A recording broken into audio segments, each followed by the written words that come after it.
में बहुत दर्द है और वो दर्द मैं आज आपके सामने रखना चाहता हूं। पार्टी ने अपने मैनिफेस्टो में बजरंग बली को थाने में बंद करने का निर्णय किया है।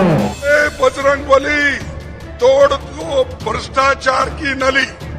बजरंग बली तोड़ दो भ्रष्टाचार की नली। भूत पिचास निकट नहीं आवे, महावीर जब नाम सुनावे। बजरंग बली की, बजरंग बली की, बजरंग बली की। पहले उन्होंने सालों तक भगवान श्री राम को ताले में रखा और अब उनको बजरंग बली के नाम से भी परहेज है। कर्नाटक के विधानसभा चुनाव में कांग्रेस ने घोषणा पत्र में बजरंग दल को बैन किया तो बजरंग बली से तुलना कर दी थी बजरंग दल की प्रधानमंत्री नरेंद्र मोदी ने। और अब गृह मंत्री अमित शाह कह रहे कि बजरंग बली तो मंदिर में ही थे, कांग्रेस उन्हें चुनाव में घसीट लाई। जी हाँ दोस्तों, कर्नाटक विधानसभा चुनाव के मद्देनजर भारतीय जनता पार्टी के चुनाव प्रचार अभियान के तहत रविवार 7 मई को बागलकोट में एक जनसभा को संबोधित करते हुए केंद्रीय गृह मंत्री अमित शाह ने बजरंग बली वाले मुद्दे पर कांग्रेस को घेरा है। कांग्रेस ने अपने चुनावी घोषणा पत्र में बजरंग दल पर बैन लगाने की बात कही है। इस पर मुद्दा घूम फिरकर बजरंग बली पर आ गया। गृह मंत्री अमित शाह ने कहा कि बजरंग बली तो मंदिर में ही थे, लेकिन कांग्रेस उन्हें चुनाव के मैदान में ले आई। उन्होंने कांग्रेस पर प्रभु श्री राम को ताले में रखने और बजरंग बली को बदनाम करने का आरोप लगाया। गृह मंत्री अमित शाह ने रैली के दौरान कहा, मुझसे पत्रकारों ने पूछा कि कर्नाटक का चुनाव बजरंग बली पर चला गया है, तो मैंने कहा कि बजरंग बली तो अपने मंदिर में ही थे। ये कांग्रेस पार्टी बजरंग बली को चुनाव के मैदान में ले आई। कांग्रेस पार्टी की तुष्टीकरण की नीति, जिसके कारण इन्होंने सालों तक प्रभु श्री राम को ताले के अंदर बंद करके रखा और आज बजरंग बली को बदनाम करने पर तुले हुए हैं। अब आप सोचिए दोस्तों कि जो प्रधानमंत्री नरेंद्र मोदी ने बजरंग दल की तुलना बजरंग बली से की थी, तो उसी दिन बजरंग बली का नारा भी चुनाव मैदान में उतर गया था।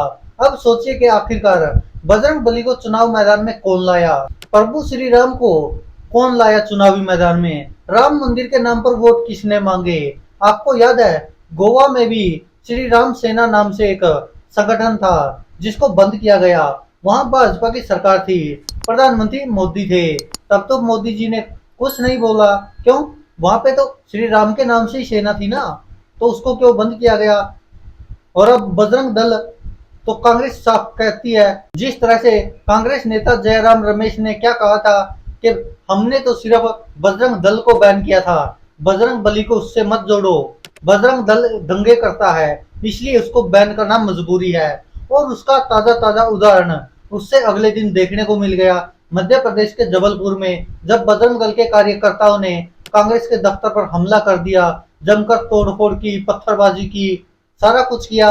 वो सबके सामने ही है, जिससे कि बजरंग दल की छवि और ज्यादा खराब होती गई, क्योंकि बजरंग दल शुरू से विवादों में रहा है, जिसकी स्थापना ही भाजपा के नेता ने की थी और उसके साथ भारतीय जनता पार्टी के ज्यादा कार्यकर्ता ही जुड़े हुए हैं। और बजरंग दल कभी किसी की पिटाई करने में, कभी किसी की हत्या करने में, या कभी कपल्स को परेशान करने में, या उनकी बेइज्जती करने में, लड़ाई करने में, इन मामलों में आगे रहा है। जिस कारण बजरंग दल को कर्नाटक से कांग्रेस ने सरकार आने पर बैन करने की बात कही, लेकिन प्रधानमंत्री नरेंद्र मोदी ने क्या किया, बजरंग दल को बैन करने पर सीधा बजरंग बली बना दिया और बजरंग दल को ही बजरंग बली घोषित कर दिया कि अब कर्नाटक में बजरंग बली को बैन करना चाहती है कांग्रेस। आप सोचिए, मल्लिकार्जुन खड़गे, जयराम रमेश, राहुल गांधी, प्रियंका गांधी, सब नेताओं ने इस पर सफाई दी है कि बजरंग दल बजरंग बली नहीं है, बजरंग दल भाजपा की एक संस्था है या संगठन है जो दंगे करती है। ऐसे आरोप मल्लिकार्जुन खड़गे लगाते रहे हैं। और अब बजरंग दल को बैन करने की बात हुई है तो भारतीय जनता पार्टी ने इसे बजरंग बली से जोड़ दिया। अब आप सोचिए, जो अमित शाह कह रहे हैं या प्रधानमंत्री नरेंद्र मोदी कह रहे हैं, क्या बजरंग बली को कोई कैद कर सकता है? क्या प्रभु श्री राम को कोई ताले में बंद कर सकता है? जो यह कांग्रेस पर आरोप लगा रहे हैं।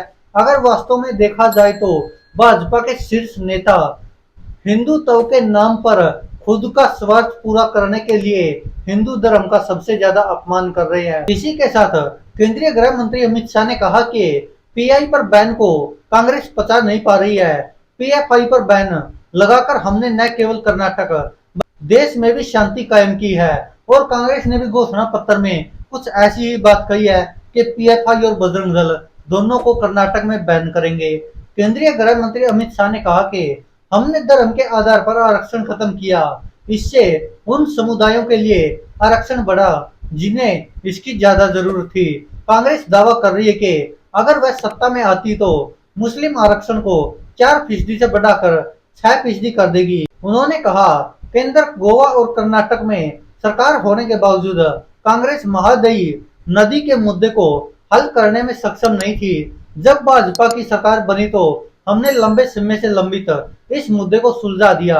अमित शाह ने कहा कि कांग्रेस के लिए कर्नाटक एक एटीएम मशीन है और वे राज्य के लिए निर्धारित धन को लूट लेंगे। कांग्रेस ने कर्नाटक में 5 गारंटियां दी है, हालांकि जहां भी उन्होंने गारंटियां दी वे हार गए। राहुल गांधी, आपकी गारंटियों का कोई मूल्य नहीं है। बता दें कि राज्य में 10 मई को विधानसभा चुनाव होने हैं और 13 मई को मतगणना होगी, जिसके बाद फैसला हो जाएगा कि कर्नाटक के विधानसभा चुनाव में किसकी बातों पर जनता ने विश्वास किया है और किसके वायदों को ठुकरा दिया है। क्योंकि जो वायदे कांग्रेस कर रही है ऐसे ही वादे भाजपा भी कर रही है। जो भाजपा इन 5 सालों में नहीं कर पाई वो आने वाले 5 सालों में करना चाहती है, लेकिन ये आने वाला समय बताएगा कि आखिरकार जीत किसकी होगी, हार किसकी होगी। लेकिन आपको बता दें कि जो अभी तक के सर्वे आए हैं, एबीपी न्यूज हो, एनडीटीवी हो, लोकपाल हो, जिनके भी सर्वे आए हैं सबके सब में कांग्रेस पूर्ण बहुमत की सरकार बनती दिख रही है और भारतीय जनता पार्टी कर्नाटक में एक बार फिर औंधे मुंह गिरती दिख रही है।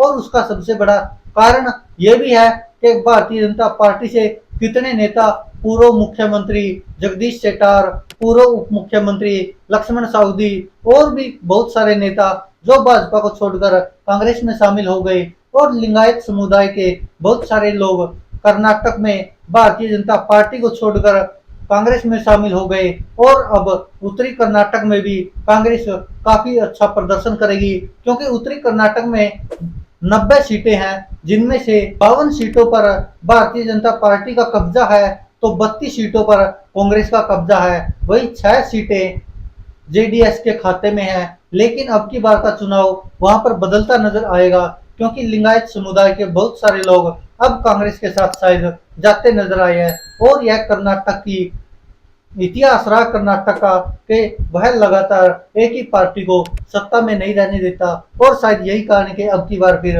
इतिहास कायम रहेगा और कर्नाटक से भारतीय जनता पार्टी की विदाई तय है। दोस्तों, इस पर आप क्या कहते हैं, अपनी राय कमेंट बॉक्स में जरूर दीजिएगा। धन्यवाद दोस्तों, देखते रहिए सच की आवाज।